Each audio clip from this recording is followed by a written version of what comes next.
Hello, Warren, Charlie. My name is Matt Peterson. I'm a shareholder from Seattle, Washington, and it is a true pleasure being here today. My question for you is simple. The two of you have had many great opportunities throughout your years to work with many fine mentors and teachers. And I'm wondering if you could provide us with a few names of some present-day mentors that we may look to for advice and our own ways to approach problems and situations. People similar to the Grahams and the Fishers of the present day.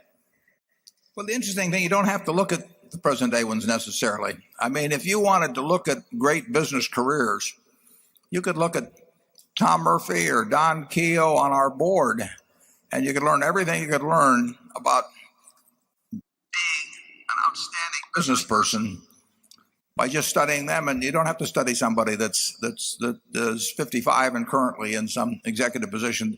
Their lessons are timeless. And there's going to be a study, I think the Harvard Business, somebody sent it to me from the Harvard Business School, on cap cities, but there's been others in the past.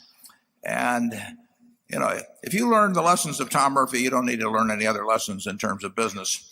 And I would say if you learn the lessons of certain investors in the past, you don't need to worry about a contemporary example. Charlie? Well, I think it's also true that Warren and I are not following very well the 40-year-old investment professionals. Isn't that right? Are you hiding something from me? I didn't know there were any 40-year-olds. I thought they're all 25 now. Yeah. The investing is really not complicated. I mean, the basic framework for it is simple. Now, then you have to work at it some to find the best pockets of undervaluation, maybe, or something. But you didn't have to have a high IQ. You didn't have to have lots of investment smarts to buy junk bonds in 2002, or even to do some of the stuff that was available when LTCM got in trouble. You really just had to have sort of the courage of your convictions. You had to have the willingness to do something when everybody else was petrified. But that was true in 1974 when we were buying stocks at very, very, very low multiples of earnings. It wasn't that anybody didn't know that they were cheap.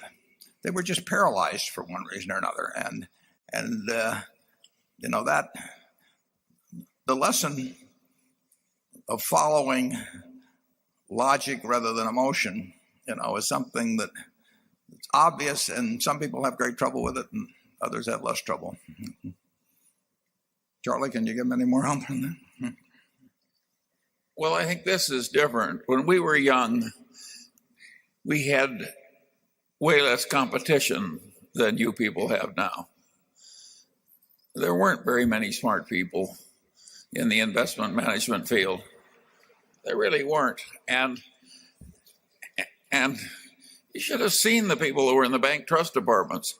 I mean, so now we've got armies of brilliant young people and all these private partnerships and all these proprietary desks and all the big investment banks.